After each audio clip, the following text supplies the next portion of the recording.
In the closing months of the Second World War, a man named Dr. Frankl, Dr. Viktor Frankl, emerged from the concentration camps in Europe to find that the Holocaust had ended the life of his father, of his mother, of his brother, and of his beautiful, beloved bride. After all that he had been through and all that he had lost, surely nobody would have blamed Dr. Frankl had he turned his back on hope, had he led a life marked by resentment, anger, hatred, even despair. But instead, Dr. Frankl wrote a book extolling the dignity of human life, even amidst some of the most horrific forms of suffering imaginable. And he closed that book with the following words: "We have come to know man as he is. After all, man is that being who built the gas chambers in Auschwitz, but man is also that being who entered those gas chambers upright with the Lord's Prayer or the Shema Yisrael on his lips." I share this story with you not because I want to compare the atrocities of one generation with those of another, but because I believe Dr. Frankl's powerful words illustrate the type of hope that is needed to change this world, to change this country, and to change this community right here in Ottawa.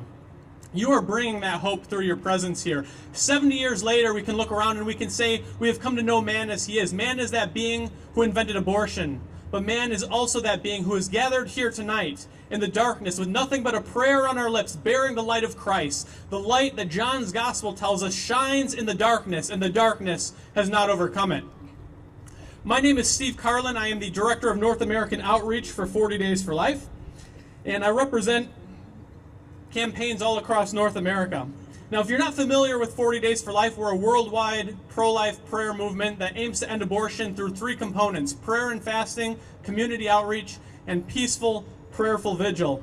We started in the States, and early on there were more than a few skeptics who believed that this sort of activism could not succeed outside the U.S.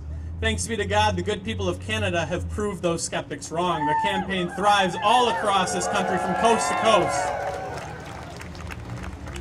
And I want to share with you a story that many of you might not be aware of, that a number of years back, a young man from England named Robert Calhoun was visiting Canada. He was visiting Ottawa, and he came across the 40 Days for Life vigil here in this community.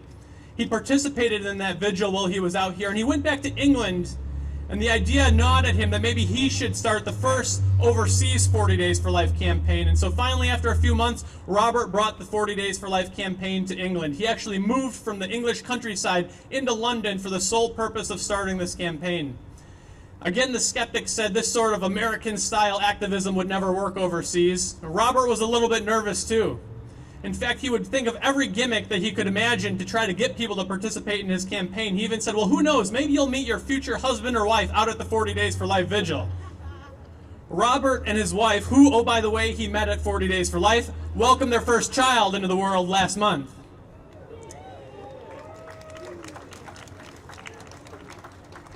The skeptics were wrong again. 40 Days for Life has spread to more than a dozen different campaign sites throughout the United Kingdom. Robert is now our Director of International Outreach, and Robert has helped bring the campaign to places far and wide, from New Zealand to new campaigns in Australia, to Croatia, to the Democratic Republic of the Congo, one of 3 African campaigns we had this year. He's brought the campaign to Moscow, Russia, the heart of the old Soviet Union, the first country to legalize abortion. We have seen lives saved. We have seen families prevented from being torn apart by abortion. We have seen souls impacted. We have seen communities transformed. And this massive growth in pro-life prayer and activism was ignited by the spark here in Ottawa. Thank you for your faithful witness. And I want to encourage you to keep it up. I want to challenge you this week to take this week and discern how is the Lord calling you to be active in the pro-life movement. Maybe it's to volunteer with the Campaign Life Coalition. Maybe it's to volunteer in your pregnancy centers. Maybe it's to get involved in the legislative process. Maybe it's to get involved in 40 Days for Life. But I want to urge you to figure out where you're called and go out into your community, go out into the streets and bear the light of Christ, the light that shines in the darkness, and the darkness has not and will not overcome it. God bless you.